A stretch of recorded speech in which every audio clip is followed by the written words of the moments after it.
Hello, good morning and welcome to my Friday. I'm finding my feet now that Isabel's gone back to college. It really feels like such a fresh start for me at the moment. I seem to be finding a new routine for myself. So I've done a load of desky stuff. It's 11:30 now. I've got the vlog up. I have booked, finally, after all these years, a dyslexia assessment for Isabel, which is coming up in a few weeks on the day, one of the days that she's not in college. I just feel so positive about this. Yes, it's expensive, it's going to be 400 quid, but I kind of, you know, she's on the last kind of bit of living at home now, really, comparatively speaking.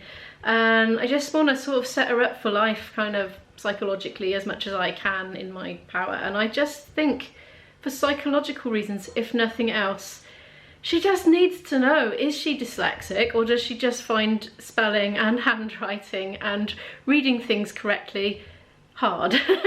I don't know. Loads of people we know have got really severe dyslexia, so I don't want to downplay that. Isabel is not in the severe category by any means, but she is definitely hampered by something. So that feels like a big step forward anyway, a real concrete commitment. Something is going to happen, the wheels are in motion. The other thing, I'm trying to get some other wheels in motion as well, only the wheels are not in motion. I keep stalling with this one, which is trying to look into healthcare assistanting.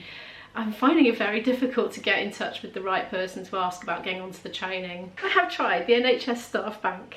I have tried NHS Careers website. I have tried contacting the hospital itself where I know the training takes place. I finally have the number of human resources, well, I've got a few, but whenever I ring them, I get an answer phone, so I don't want to like pester them with loads of messages. So I left one for one person yesterday and another one for another person today, but I need to press on with that now. So my life plans now that Izzy is well off, she's colleging, she doesn't need me to be at home, and you know, she's even at the point now where she could potentially go to hospital appointments and medical appointments without me because she's old enough. So I'm at liberty now to press on with my own life. So what I want to do, career/job wise, is to have 4 income streams all going in parallel. Number 1, I want to be a musician. I want to be a musician when I grow up. Anyway, the pandemic is currently stalling that little plan, but obviously I'm going to continue to work at it down in my cellar and chip away.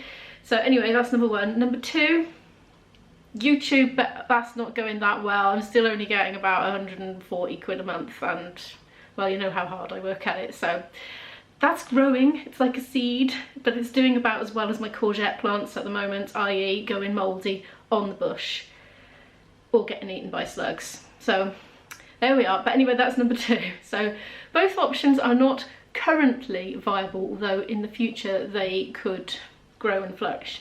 But anyway, they're both, I'm chipping away at both of those. Number 3 is working for my boyfriend's company, which I could do on a flexible basis completely when he needs it, and you know, when it's convenient for me to be in the area, because from a commuting point of view it's not financially viable to do it. So if he is travelling from my place to his place, I can go with him, and then it makes it a lot more cost effective to do that work. So that's number 3.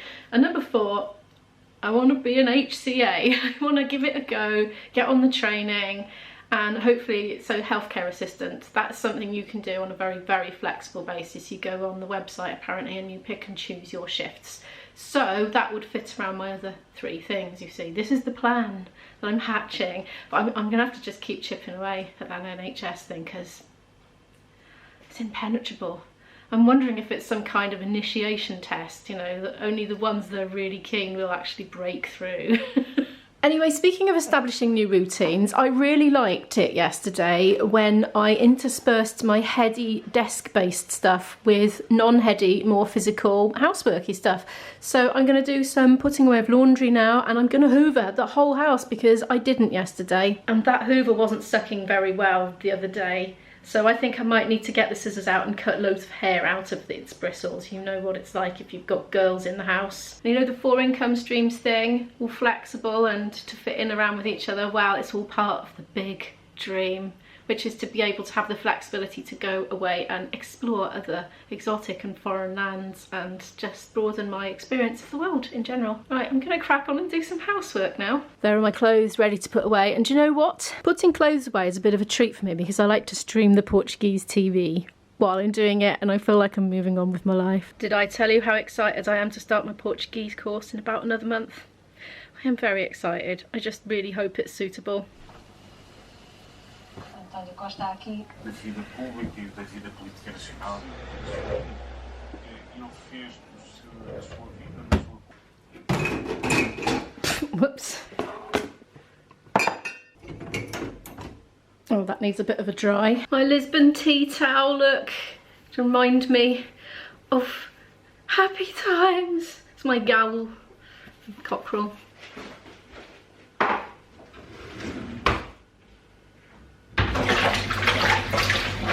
I love non-stick pans. The only problem is they lose their non-stickness after a while.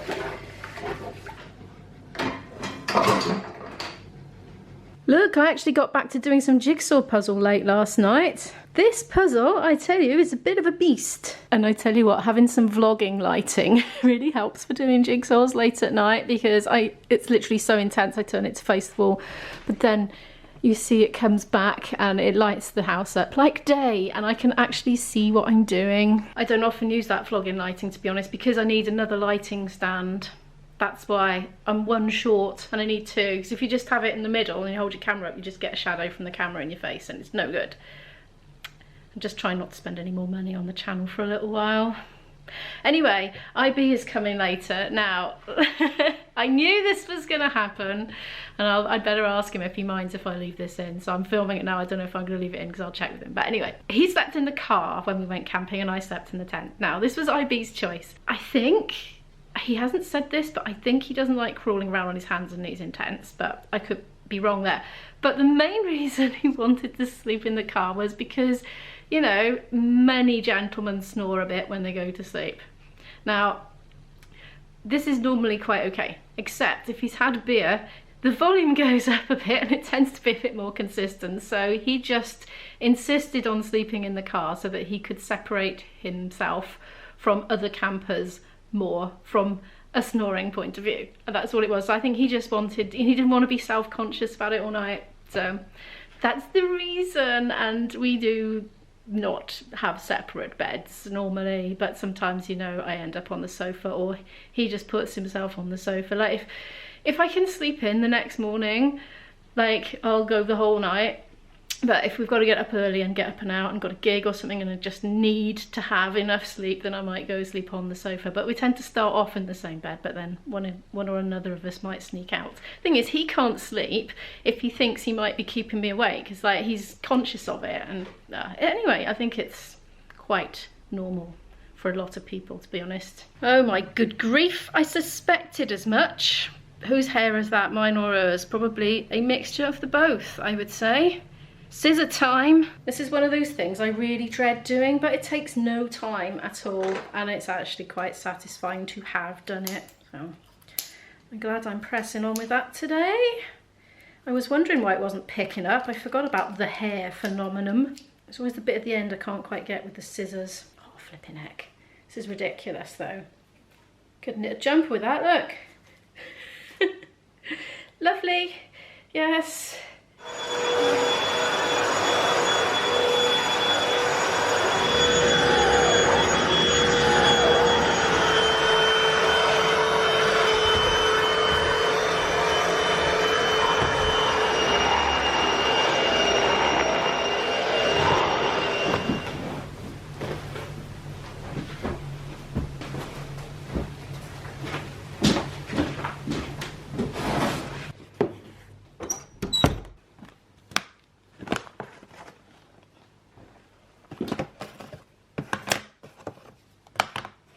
Quite straight. These, oh, my fairground injury. I need to use the other hand.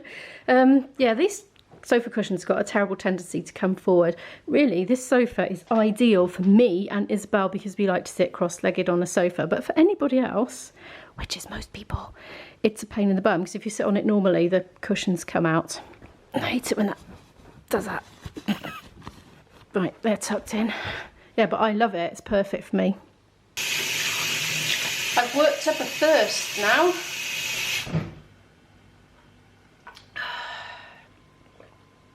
I need to pop out this afternoon and pick up Isabel's prescription. You know, we went to the hospital the other day to sort of review her treatment, see how things are going.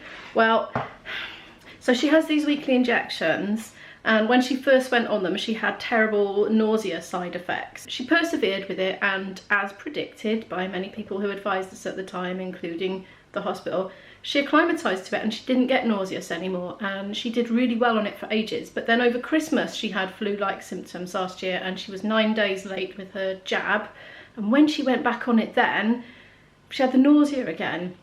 And really, she didn't get over it this time.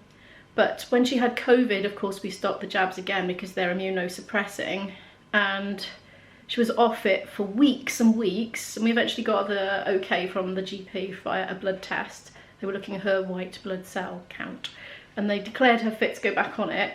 Well, she's got the nausea again, so ongoing now. She's kind of at the point where I need to tackle this problem. So the dermatologist has decided that because her skin is in a very good condition, and because she didn't deteriorate rapidly when she's come off it both the times, she did deteriorate and she definitely needs to go back on it, but it wasn't catastrophic and overnight, you know. So I've got to go and collect some pre-dosed syringes now of a smaller dose. He's reduced it down a bit. She's on the higher end of the dose, like compared to most of his, I was going to say pupils, patients. Compared to them, she is on a high dose because she is in the very, very severe category. So she's going down to a more normal dose. So we're going to try those for a bit. But because we missed so many, we've got quite a backlog of the higher dose. So she could go back onto them if she decided that she would rather, you know, compromise, have the sickness for 1 day a week to have good non-itching skin again, because there's nothing worse than being itchy all over. If you've ever had a mosquito bite or something, you know. But it's like, you know, for her it's all over, everywhere, every single part of her, you know, and it just makes life intolerably stressful all the time. So yeah, we don't want to go back to those days again. So I mean, she's, you know, she will gladly accept 1 day of nausea every week to not go back to that way that it was before for all the rest of her life leading up to that point. But it's battle, you know, ongoing battle. The thing is, we have to plan our weeks around, like, she must have the opportunity to have 1 day off a week. I mean, sometimes it's not too bad, but like even walking somewhere to meet up with friends locally can be a bit taxing for her. So it's a bit annoying, and sometimes we have to delay the injection night by a night or two because she's got something important to do the next day that she can't get out of, you know, that sort of thing. It is a bit life spoiling in a way, but compared to the way it was before the medication, like, there's no comparison. We wouldn't want to go back. But yeah, it's an ongoing problem. There is a new eczema treatment available called dupilumab, and as far as I know, it's only available in injection form. It was only available in like long needle injection form, which I was a bit scared of doing because Izzy's a bit of a flincher, and I thought she might end up with a needle stick injury, and so might I if we attempted it. But there is that, but to qualify to go on that, you have to have really good eyes, as in very good healthy condition of eyes, because there's a side effect with that, which is conjunctivitis. So she can't go on that until her eyes are perfect. Hence she's getting allergy appointments coming up. Actually, that's something I've got to do. I've got to organise that. I need to put that on my to-do list. Thanks for reminding me. I better stop talking now and get on. Time to stop for lunch before I get too hungry and eat instant noodles or something. Runner beans, yeah, no surprise there. I'm going to parboil those, and then I'm going to fry up some red kidney beans and add coconut milk and probably mozzarella. And I think I've got some mushrooms I can fry in with that as well. Here are today's pickings. Well, actually, a couple of those are from last night as well. So coming thick and fast now. That's looking like that currently. I do like inventing meals absolutely from scratch. Often it's very stimulating, you know, it gets the old brain going and it distracts you from maybe other boring thoughts that might be going around your head. And I'm beginning to get a bit of inspiration for something to feed IB later. Now, I haven't got Izzy in for dinner tonight. She is going out for the evening with a friend. She's being picked up directly from my dad's.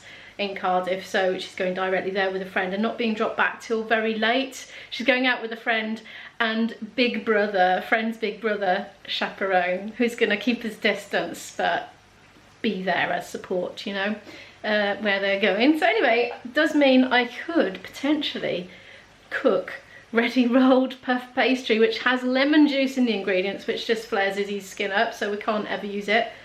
Now IB likes pie, and he did like the pies I did the other day, but because they were shop bought pies, he said he did prefer it if I cooked stuff from scratch. So I'm looking at this now and I'm thinking, well, the runner bean and red kidney bean combo looks quite nice in a kind of aesthetically pleasing kind of way. So I was thinking, what if I do runner beans, because I've got obviously quite a lot of them, with red kidney beans tonight in a pie with cheese and mushrooms. I might do it. I need to nip out and get Izzy's prescription anyway. Trip to Iceland then. I wonder if they do ready roll pastry though. I'm not sure. I've never made pastry. How bad is that? It's probably time I learned, isn't it? No excuses now. It's 3:30 now. I've just been sitting here having a massive big editing stint and editing everything that I've done so far in the video, because I've got IB coming tonight and tomorrow we're going out, and I'm not sure what time, but I've got a feeling I won't have time to work on the vlog in the morning, so I'm going to try and get it done today. But mostly while IB's not here. But anyway, I need to go out now. I'm going to go and get Izzy's prescription from the chemist and also go to Iceland, and hopefully they have ready to roll pastry, and I might get some broccoli to go in with it as well. I'm in Iceland and I'm absolutely stuffed from my dinner, and it's making me find it difficult to choose anything. I'm just so full from all those beans. That was a very filling meal. I've bought some of these part-baked petit pain because it's so useful to have in the cupboard, because then when you want fresh bread you can just make it instantly. Might as well get some more peppers because Izzy will be home tonight. Ah, spinach would be good in a pie. That's £1.39.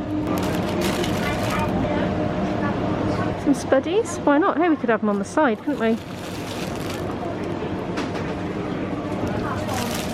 Oh look, the Christmas things are sneaking in subtly here and there.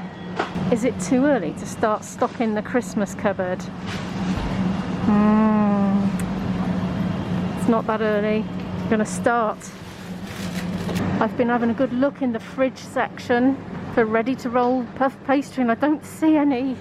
I think I might have to go to Tesco's. Haha, guess where I am? Tesco's. Ready rolled puff pastry, light and flaky, £1.05. Going in with the flat cap mushrooms. Well, it's much later now. Look, these pies have got out of control. They weren't supposed to be that big, but they are. And I've done potatoes with it. Completely forgot to put the spinach in, so that's gone back in the fridge. He's just reminded me that's twice I've done that now. It's because I put it to one side to go in last thing, because you don't want it overcooked, do you, spinach? But then I end up forgetting about it. But I remembered the cheese, so that's okay. But anyway, if you have enjoyed today's video, a like would really be appreciated because it helps with the channel growth. And if you're new here and would like to follow more of my story, please feel free to hit the subscribe button, and I'll see you in the next one. Bye!